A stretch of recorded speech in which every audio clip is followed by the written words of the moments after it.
El coaching es una disciplina que contribuye al desarrollo del potencial humano.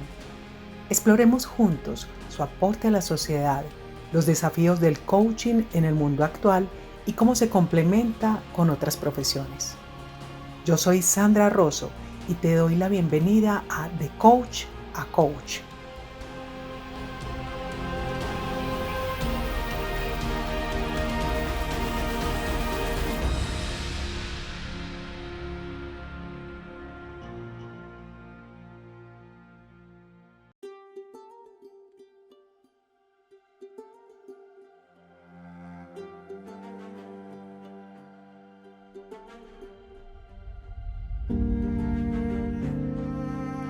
Hola, quiero darte la bienvenida a De Coach a Coach. En este episodio vamos a hablar de un tema súper interesante que es el coaching político y para ello vamos a tener de invitado a Juan Vera. Adicionalmente, en nuestra sección del coaching en las organizaciones vamos a tener de invitada a Mireya Abreu, una líder de una organización de República Dominicana. Así que, bienvenidos. Juan Vera es Master Coach ontológico con 28 años de experiencia. Posee estudios en filosofía, informática de la gestión, dirección de empresas y practitioner en programación neurolingüística. Fue cofundador y presidente del ESTEN, Escuela de Negocios Españolas, y dirigió un grupo empresarial vinculado a la educación y las nuevas tecnologías. Actualmente es consultor y conferencista internacional, además es socio de la empresa Gestation Consultores. Dirige el programa de coaching a la política y el poder de Newfield Network y es profesor del Magíster de Habilidades Directivas de la Universidad Adolfo Ibáñez. Ha realizado más de 15.000 horas de coaching individual a directivos y políticos de Latinoamérica y España, entre ellos a algunos ministros, subsecretarios, alcaldes y gobernadores. Juan es autor del libro Articuladores de lo Posible, el arte del coaching en el poder y la política, y del ebook El diálogo como quinta fuente del poder. Y quiero hoy dar la bienvenida a un coach que yo personalmente admiro profundamente, Juan Vera. Juan, bienvenido. Muchas gracias, Sandra. Qué Gracias lindo por esta tener. invitación. Gracias a ti, Juan. Y quiero decirles por qué admiro profundamente a Juan. Lo admiro porque él es una persona que se conecta muchísimo con el bien común de la sociedad. Cuando tú escuchas el discurso de Juan, siempre está buscando pretender servir a la sociedad o contribuir, poner como ese granito de arena.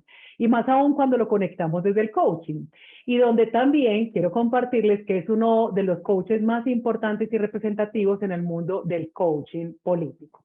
Así que quiero iniciar, Juan, con la primera pregunta y es, ¿qué es el coaching político? Bueno, a mí me gusta hacer una distinción clara al principio, que es, no es lo mismo coaching político que coaching a políticos. ¿Cómo es eso? Y bueno, igual que no sería lo mismo hablar de coaching a la salud o coaching médico que hablar de coaching a médicos. Ahí todo el mundo se daría cuenta, claro, a un médico le puedo hacer un coaching de muchas cosas de su vida, ¿no? Con el político es igual. Una cosa es que yo hable con un político y hagamos un coaching porque tiene un problema pues, económico, con sus hijos, que tiene un problema laboral. Y otra cosa es que yo hable de los temas políticos. O sea, cuando solamente hablo de coaching político, cuando los quiebres que estamos tratando son de naturaleza relacionada con la política o el ejercicio del poder. Y eso, como puedes imaginarte, requiere distinciones en ese ámbito. Gracias, Juan, por esto que nos planteas. Y cuando te escuchaba, se me viene algo a la cabeza. Y es que cuando hablamos de política hay muchos paradigmas en torno al tema, ¿cierto? Y uno de ellos es asociar precisamente a un político con un corrupto, ¿cierto? Pero la verdad es que yo considero personalmente que esto tiene una doble mirada. Una, la del político como persona que ejerce una influencia en el modo de cómo es una sociedad regida. Pero otra, la del pueblo, porque el pueblo es quien elige al político. Desde ese contexto, Juan, y bajo tu experiencia, ¿cuáles crees que son esos grandes desafíos ontológicos que tiene el líder político de hoy, por un lado, ¿Y cuáles son los desafíos de los ciudadanos por otro lado? Lo primero me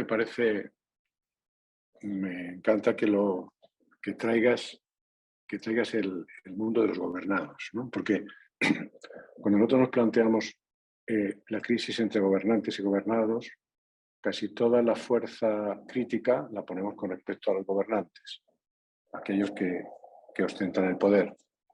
Pero al menos en las democracias en donde hay elecciones libres, porque hay muchas pseudodemocracias,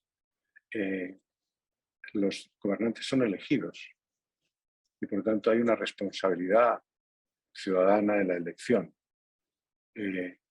Uno puede hablar de candidez, de ingenuidad, pero cuando se repite y se repite y se repite, nos vamos dando cuenta de que hay una falta de responsabilidad ciudadana, entendiendo que no somos, o sea, hay como una especie de relación paternal, ¿no? De que yo nombro a mi padre y mi padre va a decidir lo que hago.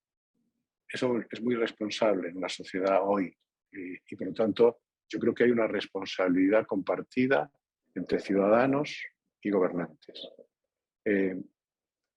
No quiero caer en el tópico de que cada país tiene el gobernante que merece, porque no creo que haya muchos casos que dicen merece este presidente, este país, por no citar a nadie concreto, pero de alguna manera son la consecuencia de una interacción que hay entre actores diversos y que hace que en un momento determinado pueda ser elegido, que es distinto a cuando se produce un asalto al poder por la fuerza, se produce una situación que es la consecuencia a veces de muchas dejaciones por ambas partes. Entonces, yo no creo que el problema actual de la democracia sea exclusivamente de malos gobiernos, sino de una debilidad en esa interacción. Ahora, tú me hablabas un poco de cuáles pueden ser estos desafíos ontológicos, ¿no? Ya de momento es una bonita pregunta, ¿no? No te la hacen comúnmente, ¿no? Esa pregunta. Y yo diría, bueno, estamos un poco en el marco de la FICOP y por tanto parece que es lógico tocar ese tema. Yo digo, hay un desafío profundo. Lo estamos viviendo en este momento en Chile con todo su proceso de la Convención Constituyente, ¿no? Y es el de la escucha real. Es decir, hoy hablar de represento a, ¿en qué medida yo represento a una ciudadanía del tipo que sea si no tengo una escucha cercana y real? Porque eso supone como pensar que estamos todavía con modelos similares a los que había en el siglo XX o los que había en el siglo XIX, y el ciudadano de hoy y las generaciones de hoy son muy distintas. Entonces yo digo, no es fácil que nosotros podamos tener un ejercicio auténtico sin una escucha sensible y real de lo que pasa en aquellos que quiero representar, porque para mí hay un tema en la representación hoy que está en crisis. Creo que tendría que haber un desafío en cuanto al cumplimiento de las promesas, porque las campañas se basan muchas veces en promesas y el incumplimiento de las mismas afecta fundamentalmente a la confianza, y en este momento parte de lo que vivimos tiene que ver con una desconfianza absoluta en las instituciones, que hace que se produzca un desarraigo de lo político. Pero también, más que nunca hoy, en el compromiso con declaraciones que no tiendan a la exclusión. Porque estamos produciendo declaraciones permanentemente en las que el sesgo es excluir a los que no piensan como nosotros. Por tanto, se llega a esta palabra que se ha puesto de moda, que es la polarización, ¿no? Vivimos en un mundo polarizado, que es lo más contrario a lo que la política busca, que es llegar a acuerdos entre posiciones que no tienen por qué ser iguales. Por lo tanto, hay una legitimación de lo distinto en la esencia democrática, distinta a la que puede ocurrir en los fundamentalismos. Entonces, si hay un reconocimiento a lo distinto, las declaraciones excluyentes atacan la naturaleza misma de la política. Y podríamos decir, en la misma línea, que en el fondo que se hagan ofertas pensando en una ciudadanía madura, no infantil. Es decir, y digo esto porque hoy en día la complejidad del mundo, o sea, yo tengo una cierta compasión hacia los políticos porque a veces hablamos de figuras históricas muy importantes y yo lo único que digo es que examinemos el contexto en el que pasó aquello y pasa esto. La complejidad del contexto actual hace la gobernabilidad realmente muy, muy difícil, extremadamente difícil. Pero sí acuso, o por lo menos planteo este desafío a los políticos de hacer ofertas así como fáciles, como si fueran fáciles de hacer, cuando la complejidad es tremendamente ardua, ¿no? Por ahí iría mi respuesta, ¿no?, a lo que me estás planteando. Súper valioso esto que planteas, Juan, precisamente distinciones ontológicas tan valiosas como la escucha, como precisamente esa capacidad de ofertar, de pedir, lo que hablabas también como de cómo podemos realmente integrarnos y hablar precisamente de una inclusión pero que sea verdadera y no que sea, digamos, como un sofisma de distracción.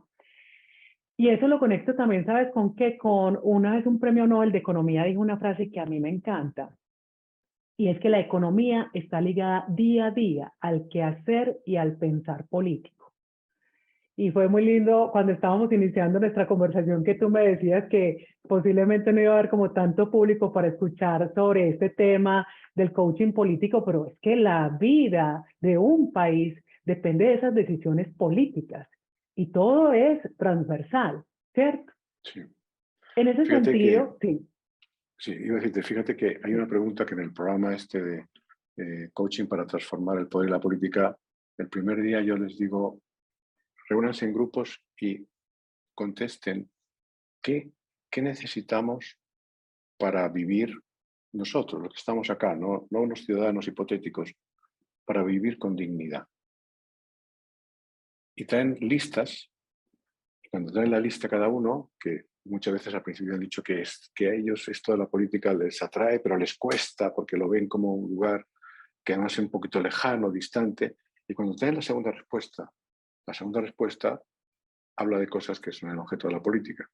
Seguridad ciudadana, vivienda digna, derecho a la educación, salud, que empiezas a hablar de cosas y entonces dices, bueno, entonces ustedes qué creen que es la política, porque la política toca nuestra vida diaria, está presente en nuestro caminar por las calles, en nuestra entrada a un edificio, es decir, tiene una invisibilidad omnímoda, está en todas partes, pero quizá de pronto no la vemos.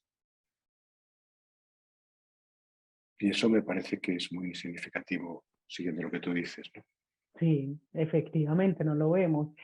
Y precisamente con esto que me planteabas de tu programa, que de hecho el nombre me parece hermosísimo, poderoso además, ¿de qué manera sientes tú que el coaching puede aportar significativamente a la vida de un político, así mismo digamos como de un gabinete, un ministerio, ¿cierto? Porque así como trabajamos coaching ejecutivo y coaching de equipos, es lo mismo, digamos, al interior de un gobierno.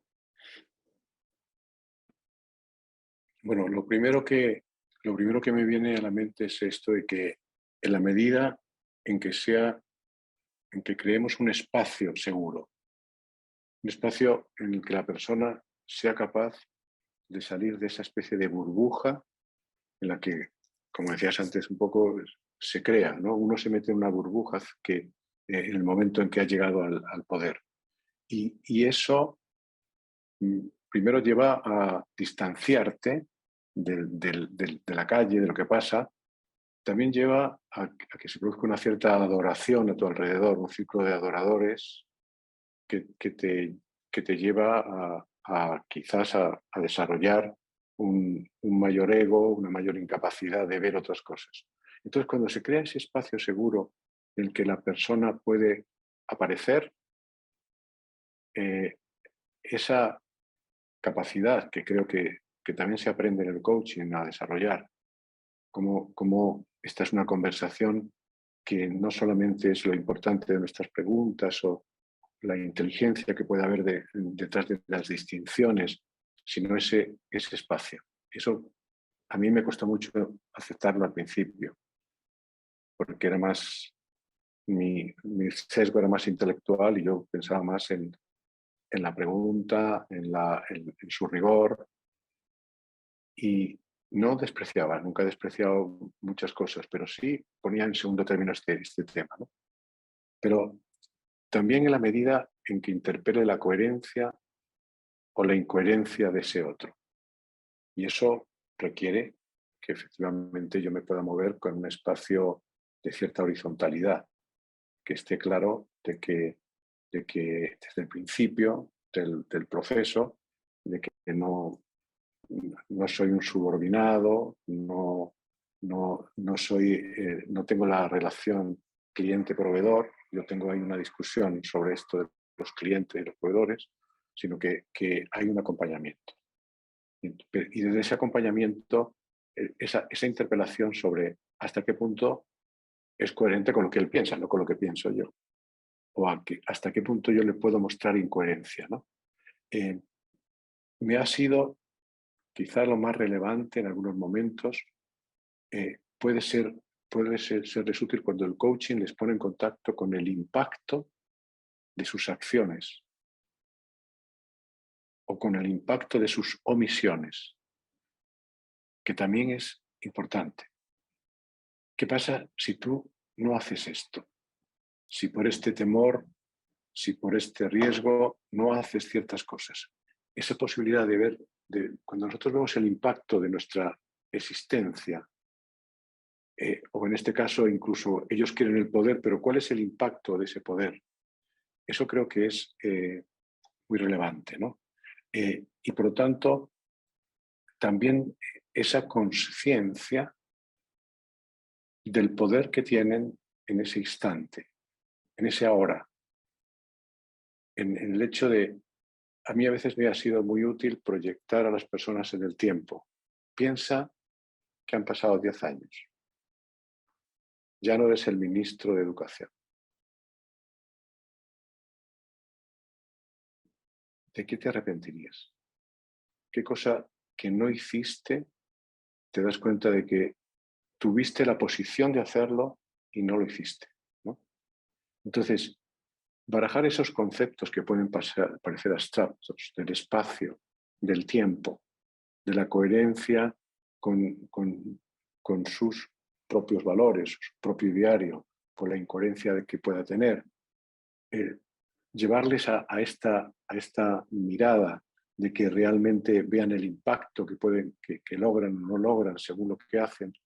Yo creo que eso es un valor que va mucho más allá de cuando tú les ayudas simplemente al diseño de una conversación, que también ocurre, ¿no? De que tengo que hablar con este área de tal, cómo podría plantear la educación, y tú le vais haciendo preguntas para que haga su propio diseño. Creo que estas cosas que pueden parecer más macro terminan siendo aquellas que más valoran, ¿no? Por ahí. Muy, muy bello esto que estás planteando, Juan. Supremamente valioso. Y quiero preguntarte, en uno de tus libros hablas del diálogo como quinta fuente de poder. ¿Podrías ampliarnos un poco ese concepto? Sobre todo porque es la quinta, ¿no? Eso me preguntó una vez una persona, me dice que había leído y tal, y decía, claro, había leído algunos artículos, porque ese es un compendio de artículos. Dice, ¿por qué la quinta fuente, no? Digo, bueno, porque primero cuando hablamos del poder, en ese sentido más simple que plantea, por ejemplo, Moisés Naim, de que hablamos de poder cuando ocurren cosas que sin mi presencia no ocurrirían. Es decir, porque tú estás ahí, ocurren cosas. ¿Qué pasaría?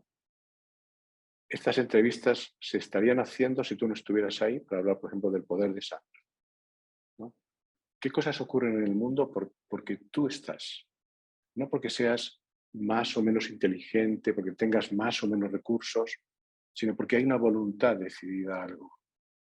Entonces, cuando miramos el poder, vemos que para lograr eso, para lograr que ocurran cosas, que se movilicen cosas, que para mí es una forma sencilla de no entrar en complejidades a la hora de hablar del poder, hay 4 tipos de fuerzas que de alguna forma ortodoxamente se reconocen. El poder de la fuerza.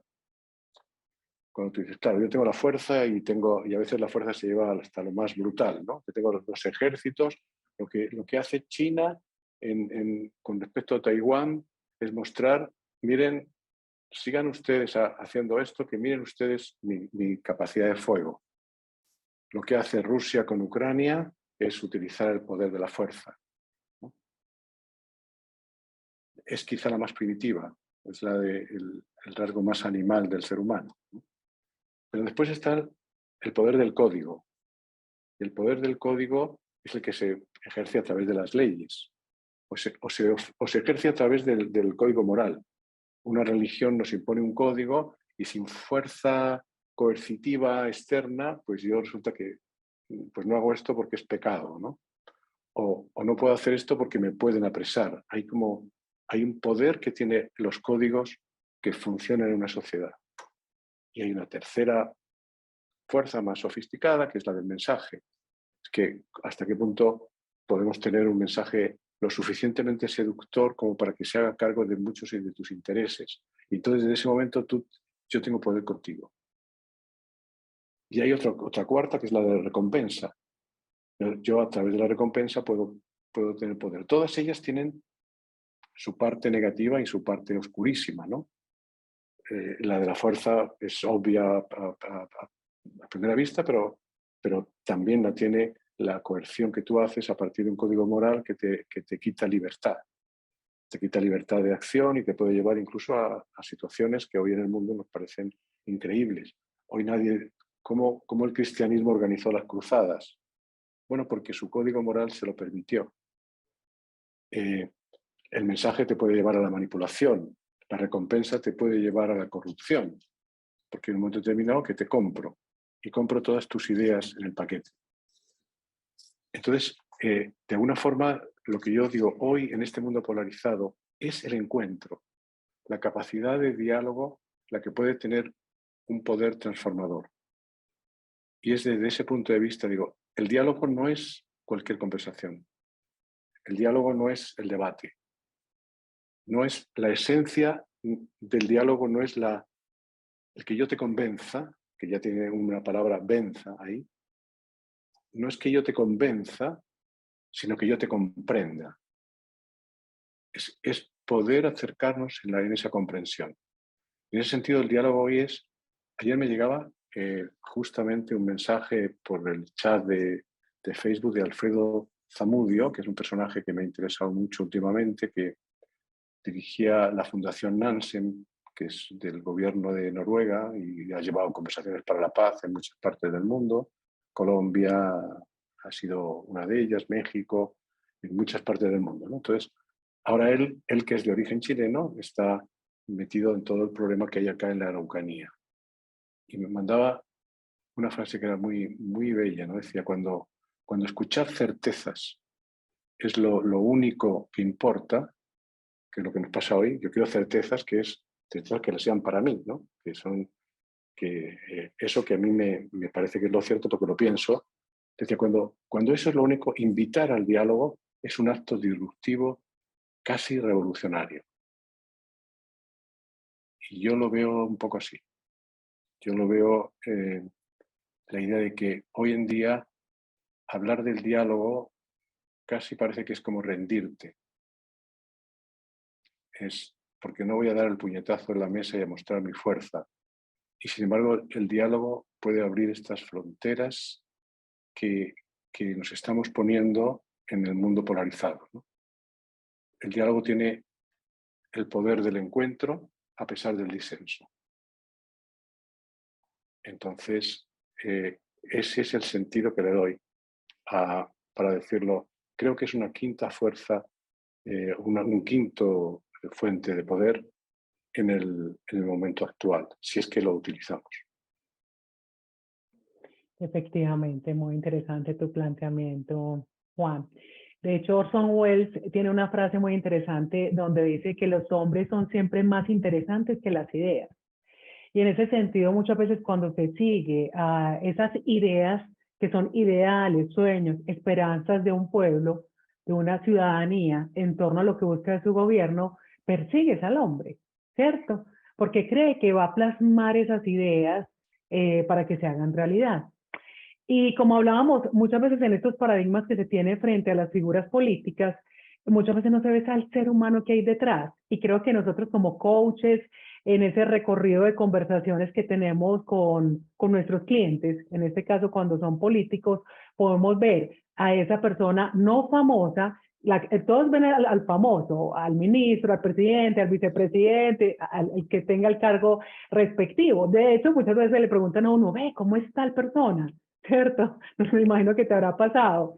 Y aquí quisiera preguntarte, ¿qué es lo que tú ves en esos seres humanos que son común y corrientes como nosotros, que tienen sueños e ideales y qué los motiva a estar ahí? Bueno, a veces lo ves desde el principio, a veces tienes que, es como algunas cebollas, hay que quitarle muchas capas para llegar al cogollo, ¿no? Eso pasa, pero la respuesta está en tu pregunta. Veo al ser humano. O sea, hay momentos, para mí uno de los momentos más hermosos del trabajo que he realizado es cuando a alguien con el que incluso yo tenía una distancia que puede tener que ver con que yo soy coach, pero soy un ciudadano con ideas políticas, ¿no? Y tomé la decisión de trabajar con todos, no con los que tenían mis ideas políticas, pero ahí hay un desafío importante que hay que trabajarlo. Entonces, en ese ver al ser humano, que significa ver el bien en el otro, ver lo bueno del otro. Me viene en este momento a la mente, hay un judío del siglo XV, Moisés Cordovero, que habló por primera vez del escuchar sensible. Y él decía, cualquier idiota puede escuchar el mal en el otro. El verdadero escuchar sensible es escuchar el bien que hay en el otro. Una vez, en una reunión de grupo, y estoy en algunos grupos de reflexión acá en una fundación que se llama Desafío precisamente, y tuvimos como invitado a un juez, al juez Cerda, que tuvo que interrogar a Augusto Pinochet cuando, sabes que lo que pasó cuando estaba en Londres y un juez español consigue que lo apresen, y todavía él estaba como a cargo de las Fuerzas Armadas de este país, porque se empezó la democracia y él siguió como jefe de las Fuerzas Armadas un tiempo, y llega a Chile de vuelta por extradición. El gobierno tuvo que hacer un esfuerzo para conciliar valores ahí y tratar de traerlo. Y este hombre, que era claramente de su oposición, nos contaba lo difícil que fue ir a hacerle el interrogatorio, porque él estaba lleno de juicios adversos en el principio, juicios que compartíamos casi todos los que estábamos en esa reunión. Y decía que bueno, hizo todo el esfuerzo, casi, no sé si haría como nosotros a veces, de voy a hacer un ejercicio de respiración para entrar a hablar, pero dice que más allá de que efectivamente tenía ya un expediente lleno de pruebas, pero que no puedo dejar de ver a un hombre que de vez en cuando le pareció simpático, que, que fue dulce en algún momento y que casi sentía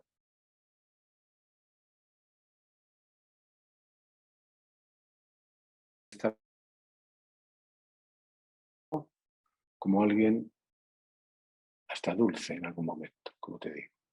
Entonces, un gesto humano a veces, cuando tú llegas a tener la posibilidad de ver a alguien en esa intimidad, un gesto humano puede darle la vuelta a muchos de tus juicios. O puedes llegar a ver la humanidad. Cuando tú ves la humanidad en el otro, se produce una conexión importante. Por ejemplo, para mí ha sido muy hermoso cuando tú en una conversación llevas a la persona al origen de por qué estás aquí, por qué entró en la política.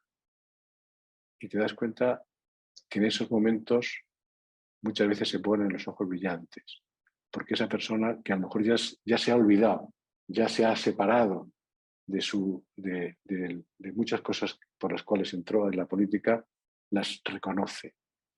Cuando tú ves a ese brillo en los ojos, te compensa tremendamente. Cuando descubres, en ese contacto descubres la soledad.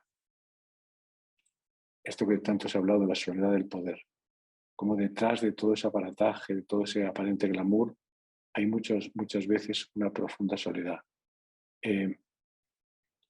Cuando empiezan a hablarte de eso que se han tenido que encontrar, que era estar conectado con la posibilidad ilusionante de un cambio, de una transformación, pero tener que estar lidiando con las restricciones permanentes del contexto.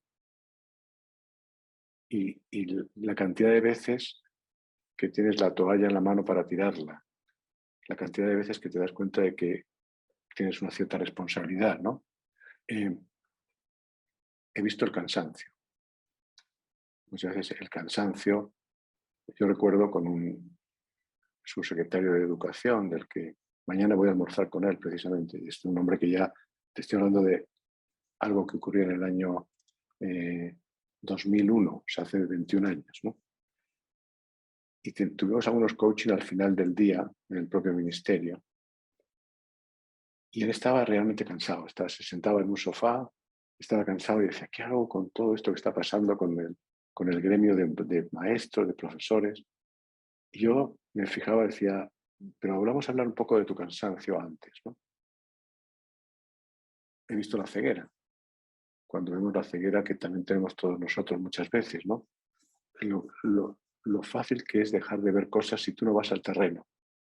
Y me di cuenta de algo que yo no había valorado suficientemente, de que en el momento en que tú dejas de ir al terreno, empiezas a separarte de aquello que te movió a estar donde estás. O sea, uno se mete en estas torres de marfil, como siguiendo la metáfora clásica, y efectivamente te vas, ¿no? Y, o sea, te resumiría, Sandra, diciendo que lo que te pasa cuando tú entras en ese espacio, y por eso vuelvo al concepto, y creas ese espacio en el que el otro puede aparecer, que según Maturana es la mejor definición del amor. Amor es dejar aparecer. Cuando tú logras que el otro aparezca, encuentras su vulnerabilidad. Y la tuya empieza a latirte en el corazón. Eso pasa. Qué hermoso es lo que tú dices, exactamente. De hecho, cuando te iba escuchando, me acordé de una obra de Pablo Picasso, que personalmente me encanta, que se llama El Minotauro acariciando a una mujer dormida. No sé si has llegado a ver esa obra. Sí, sí. Y es bellísima porque es precisamente, se le ve la dulzura, o sea, a ese hombre, mitad animal, mitad hombre, donde vemos siempre normalmente en el otro, y cuando hablamos de las figuras políticas, vemos ese mal, vemos cómo criticarlo, vemos a esa persona siempre parados desde la exigencia, y qué bello sería ver el bien en él, el por qué está ahí. Como dices tú, tanto esfuerzo, tanto cansancio, son seres humanos comunes y corrientes, que tienen un ideal que buscan seguir y perseguir, y desde ese espacio contribuir. Entonces yo creo que es bellísimo cuando te escucho y me acordé de esa obra de Picasso. Y hablando de la belleza del ser, aquí quisiera entrar un poquito contigo. Y dentro de eso quisiera preguntarte qué aporte ha generado a tu vida, qué ha significado en tu vida el coaching desde los diferentes ámbitos. el coaching desde la instancia política, desde la ontología, desde diferentes dimensiones en que lo practicas? Bueno, empezaré por lo más general, ¿no? Algo que yo muchas veces, y yo creo que eso nos ha pasado a todos, ¿no?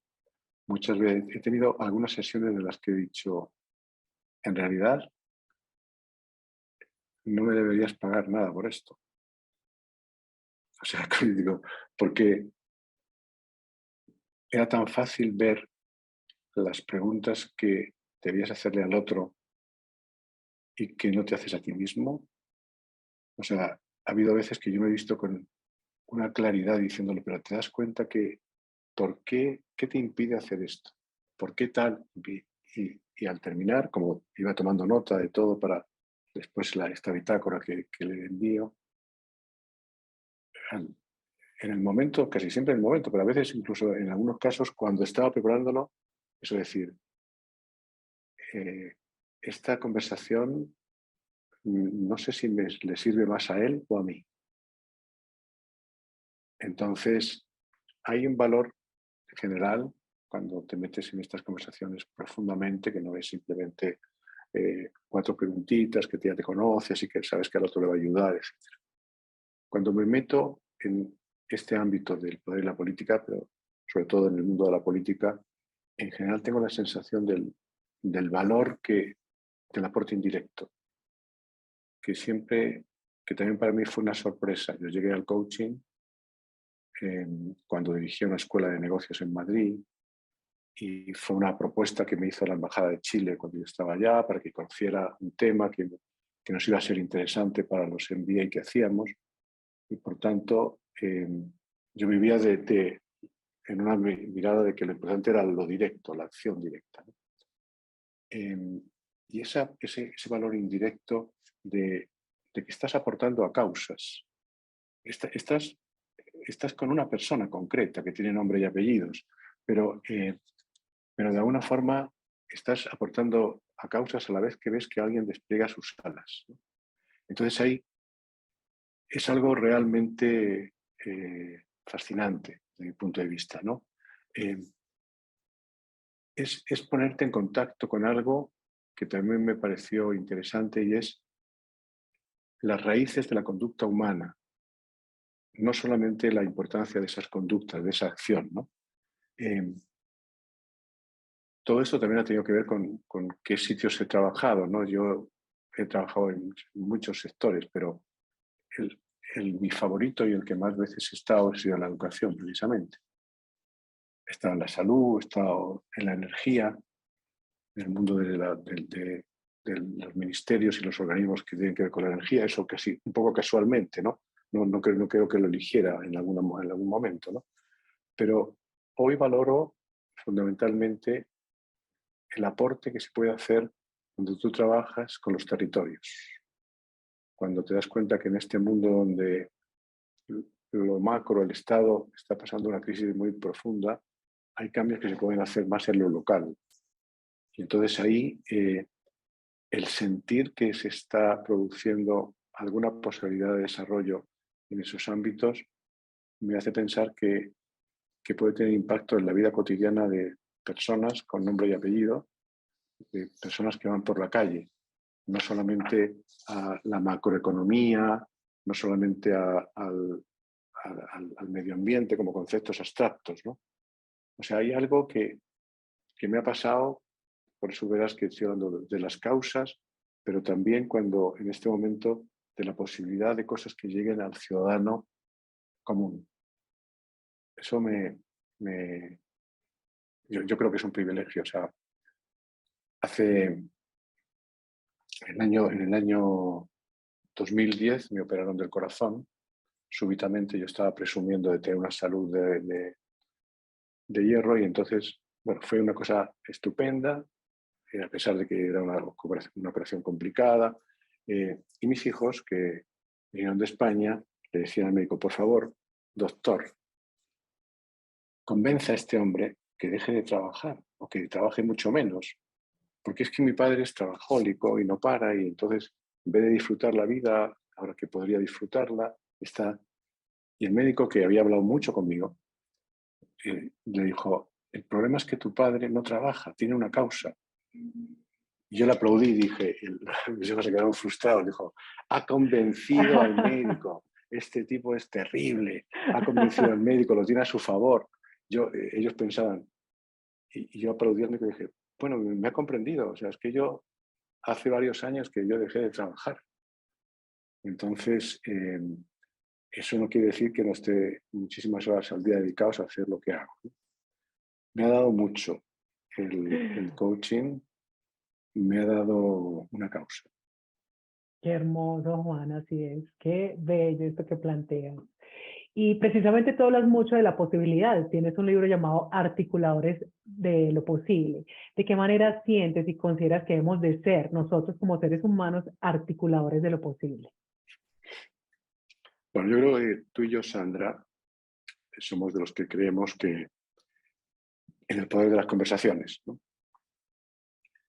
Entonces yo creo que lo que pasa en el mundo es el resultado de las conversaciones que tenemos y también, desde luego, de las conversaciones que nos faltan, de las que no tenemos, ¿no? Yo sé que el coaching más tradicional toma la línea del uno a uno, que en el uno a uno, pues yo sé que esto que hemos hablado antes, esas personas que despliegan sus alas pueden haber hecho cosas estupendas, extraordinarias.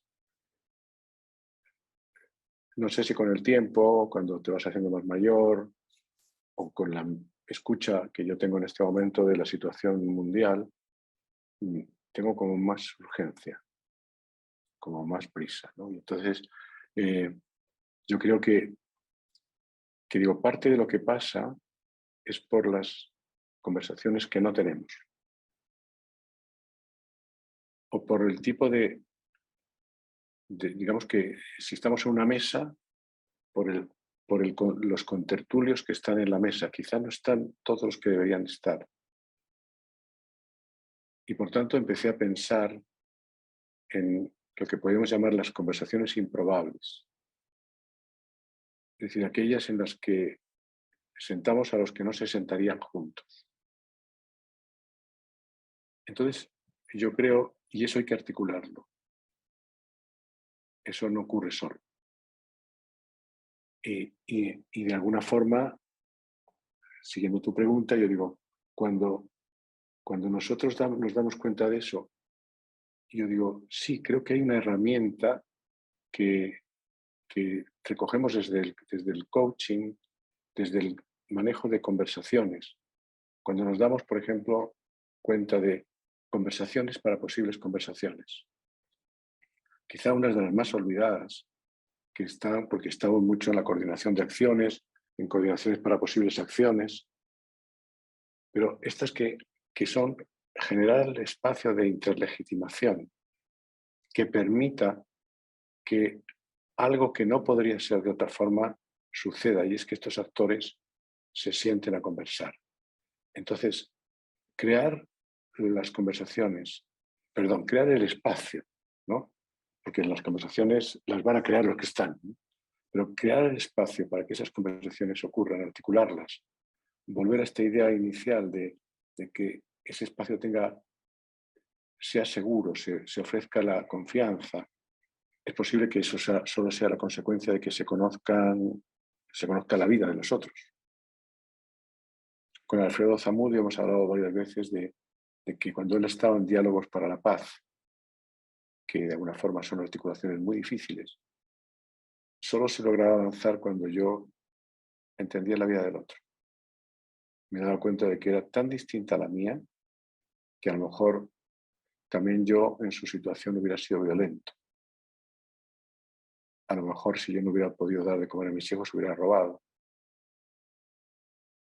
Y que cuando se producía el aparecer de la vida, dice, pero eso no ocurre, no se sientan de pronto. Entonces, tomé y escribí el libro, como al que señalabas, porque empecé a aproximarme a metodologías de articulación, a formas de articular. Algo que acompañara a lo que ya había aprendido en este proceso de coach, especialmente en todos los años de práctica, ¿no?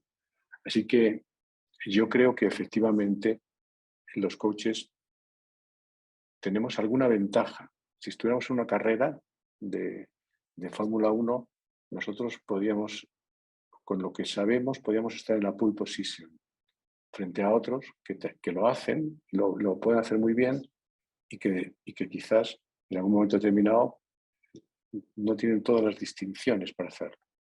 Y por eso me produce una cierta sensación no sé si entre sorpresa y decepción, que no sean tantos los coaches que toman la decisión de entrar en este camino de ser también articuladores de lo posible. Excelente, Juan. Y para finalizar, quisiera preguntarte, en estos momentos de tu vida, ¿qué posibilidad quisieras tú articular? Mira, ahora que hablamos del futuro que emerge, que con este lenguaje de Otto Scharmer y de otros autores, ¿no? Ahora que cuando uno va avanzando en la vida, el futuro es un poco más pequeño, ¿no? Pero te das cuenta que los más jóvenes tienen todavía mucho futuro. Entonces a mí me gustaría, si tuviera que articular, tú dices, me imagino como creando un gran encuentro de jóvenes de todo el mundo. O sea, la ilusión de ponerte simplemente de sentarme con altos cargos de otros países es muy bonito y tiene mucho glamour, ¿no? Pero así como una ilusión mía podría tener que ver con esta idea de cómo sentar a las nuevas generaciones, que son los que van a construir el futuro, que el futuro es de ellos, a conocerse, a encontrarse, a hablar sobre la cultura del encuentro. Bueno, eso me haría ser infinitamente feliz, porque creo que ayudaría a generar las semillas de la despolarización. El encuentro es todo lo contrario. Entonces, por ahí, si tú tuvieras una varita mágica, ¿no? Y entonces me dijeras, mira, yo soy el hada de la lámpara en vez del el genio, ¿no? Entonces, el hada de la lámpara, yo te diría, concédeme eso. Hermosísimo, espectacular. Aquí te paso la varita. Y que así sea, que ese sueño se te cumpla, Juan. Qué hermoso tenerte en The Coach a Coach. Te lo agradezco profundamente. Una Gracias a ti conversación bellísima y muy linda. Sí, no, yo te agradezco muchísimo porque no hay nada más hermoso que te llamen para hablar de lo que a ti te gusta, ¿no? Porque a veces te dicen, oye, te quiero hacer una entrevista y te preguntan cosas que te ponen en riesgo y además que no te gustan tanto, ¿no? O sea, entonces, hablar de lo que me gusta, pues es, además del honor de estar trabajando para este programa, es un placer. Gracias a ti, Juan. Maravilloso. Muchas gracias.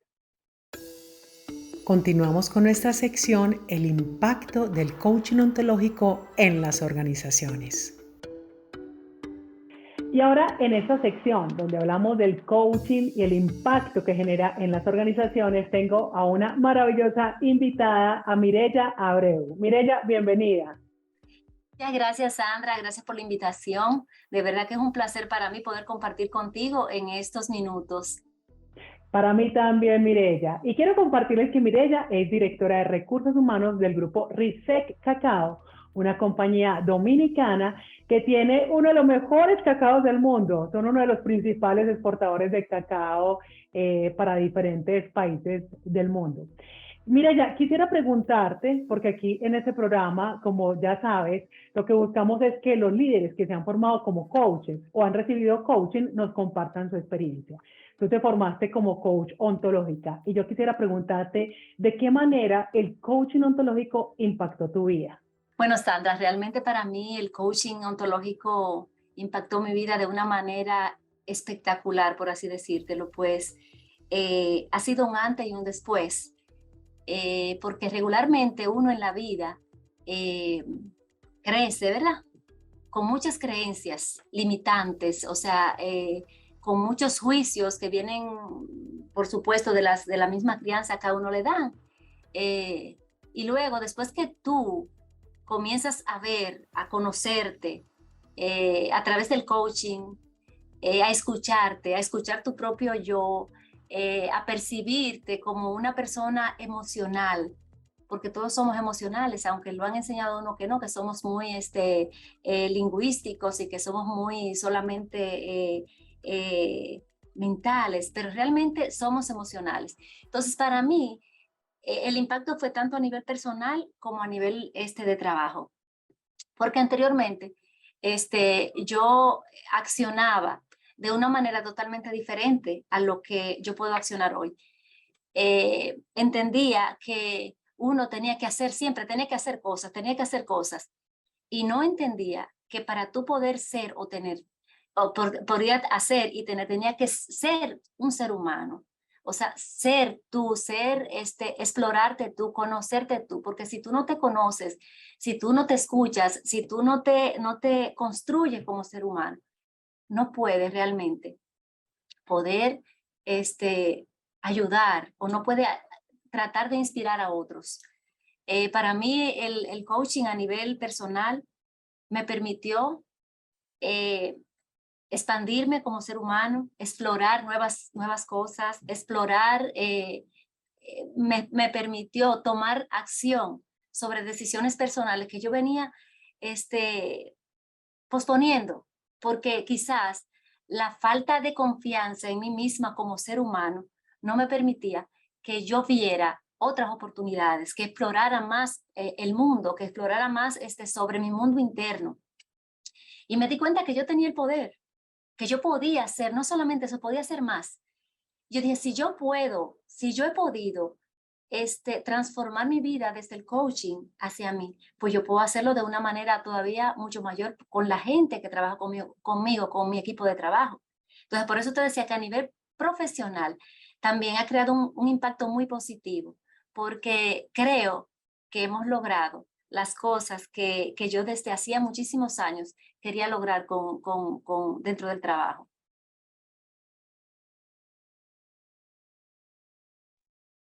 Mireya, ¿ahí me escuchas? Sí, te oigo. Ah, ya. ¿Ahí terminaste o lo más que se me congeló en ese instante? Así fue que se te congeló. Exacto. Entonces, si Ajá. quieres, termina la idea, que ahí nos hacen corte y termina la idea. Ok, perfecto. Yo te decía que, que si tú puedes tener ese cambio a nivel interno como ser humano y tú poderlo transmitir a los demás, a las personas que tú tienes alrededor, sobre todo, ya sea tu familia, ya sea a tu equipo de trabajo, y tú inspirarlo para que puedan obtener las cosas que ellos quieren o que ellos desean en la vida. O sea, el trabajo que tú haces como coaching creo que es meritorio y sobre todo que te llena de una satisfacción tan grande y te llena realmente de felicidad, que al final de la vida, como yo siempre te comento, lo único que uno necesita en la vida es vivir, ser y ser feliz para uno ser feliz. Qué bonito eso que planteas, Mireya. Efectivamente. Y me conecto muchísimo con esto que tú decías, que a veces comenzamos a vivir una vida del hacer, el hacer, el hacer. Creemos que valemos porque hacemos, no porque somos. Y cuando como que nos redescubrimos, nos reencontramos con nosotros mismos, es algo maravilloso. Y aquí quisiera preguntarte, cuando tú recibías sesiones de coaching, porque muchas veces la gente cuando no ha recibido coaching no sabe si sirve o no sirve. ¿Para qué te era útil o qué te permitía como aprendizaje a ti, tanto profesional como personal, el recibir sesiones de coaching?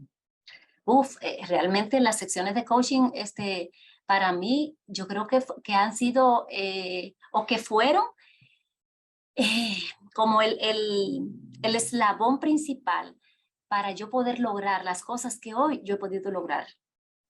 Porque si tú, dentro de lo que tú haces, tú puedes recibir, claro, tú puedes recibir todo el seguimiento, todas las sesiones que tú quieras, pero si tú a eso no le pones nombre, si tú no te comprometes, si tú no accionas para tú hacer eso, o sea, no ha valido la pena, pero para mí, realmente yo creo que ese fue el eslabón principal para yo lograr las cosas que yo pude lograr en todos esos procesos. Absolutamente cierto, porque muchas veces pensamos cosas pero no las llevamos a la acción y esa es una de las claves del coaching. Sí, Mireya, por último quisiera preguntarte, ¿de qué manera sientes que has puesto el aprendizaje como coach ontológica al servicio de tus colaboradores y en la organización? Mira, esa es una de las cosas que a mí me dan una mayor satisfacción y me llenan de mucha felicidad, porque realmente yo siempre he tenido un equipo de trabajo valiosísimo, un equipo de trabajo espectacular, que siempre me ha acompañado, que siempre ha apoyado y que nos hemos apoyado en el ir y venir, ¿no? En doble vía. Sin embargo, a partir de que yo comencé, de que yo me hice coach, y que yo comencé a trasladar mis conocimientos hacia mi equipo de trabajo, eso me permitió a mí de que empoderar a esa gente un poco más, o sea, empoderarlos de lo que, y que creyeran realmente en ello, porque muchas veces toda esa gente que yo tenía alrededor, yo sé que tenían sus ideas y todo eso, pero no lo hacían de una manera creativa, sentía que su potencial no estaba maximizado, sentía que muchas veces que algunos de ellos necesitaban descubrir qué era lo que ellos querían, cómo ellos podían maximizar realmente su potencial. Y comenzamos a trabajar, así como las tareas que nos ponían dentro del curso de coaching, y comenzamos a trabajar cada uno de los módulos que yo había aprendido, como es las creencias, o sea, cuántas creencias limitantes tenemos nosotros como ser humano y que no nos permiten a nosotros alcanzar lo que nosotros queremos alcanzar o queremos lograr. Trabajamos los juicios. ¿Cuántos juicios nosotros tenemos muchas veces y no logramos cosas porque tenemos unos juicios ya preconcebidos sobre cosas que realmente no están o no son? Pero por esas distorsiones que tenemos muchas veces, pues no lo logramos. Sin embargo, algo de lo que yo creo que aprendí muchísimo y que yo creo que cada ser humano debería de tomar en cuenta es la escucha. Señores, muchas veces nosotros solamente oímos, pero no escuchamos y no nos conectamos con esa emoción, con lo que está sintiendo la otra persona a la que estamos oyendo, ¿no? Si tú no te conectas, si tú no te conectas emocionalmente y lo que estás solamente oyendo, o sea, tú oyes, o sea, no, en las clases nos decía nuestra profesora, ¿verdad? Que escuchar era percibir, o sea, percibir y oír, o sea, si tú oyes y percibes, entonces ahí sí está escuchando porque te está conectando con tu interlocutor. Entonces, eso yo hice, comencé a escuchar a cada uno de mis colaboradores sobre sus necesidades, o sea, qué era lo que querían, no que me dijeran que le aumenten el salario, porque todo el mundo quiere que le aumenten el salario, por supuesto, sino sencillamente, ¿qué tú quieres? ¿Qué te hace sentir mejor? ¿Qué necesitas? ¿Cuáles son los reconocimientos que te hacen sentir a ti, o sea, importante? Y comenzamos a trabajar y ver eso. Y yo comencé realmente a escuchar a cada uno de mis colaboradores. Y eso hizo que realmente de una manera, un acompañamiento más reflexivo, más creativo por parte de nosotros como empresa, porque ya ahí me volví para la empresa, permitió que mi equipo de trabajo y eso influyera en ellos y en todos y cada uno de los que trabajamos acá, para que vivan inspirados, se inspiraron y tú lo ves a ellos bien motivados para lograr las cosas y para lograr las cosas que quieren. Porque muchas veces en las empresas, Sandra, vemos solamente las estrategias, los objetivos, las metas que hay que cumplir y nos olvidamos realmente de toda esa gente que día a día están y que van y se sientan en su puesto de trabajo a cumplir eso. Y solamente muchas veces van y cumplen, pero la motivación la dejan guardada y no hay amor en el trabajo. Y si las cosas que tú haces, el trabajo no lo hace con amor, realmente, por más meta, por más estrategia que eso cumpla, la meta principal no se consigue, que es la de satisfacer no solamente la empresa, los accionistas y los colaboradores. Ahí no se logra. Concuerdo plenamente con eso que tú estás planteando, efectivamente. Y ahí es donde como líderes tenemos grandes desafíos, y más aún cuando tenemos estas herramientas para ponerlas al servicio de los demás. Mi Sí, querida así. Mireya, muchísimas gracias por estar presente en nuestro programa y los invitamos para el próximo episodio. Que estén muy bien. Muchísimas gracias, Sandra, por la invitación. Un abrazo. A ti. Bye.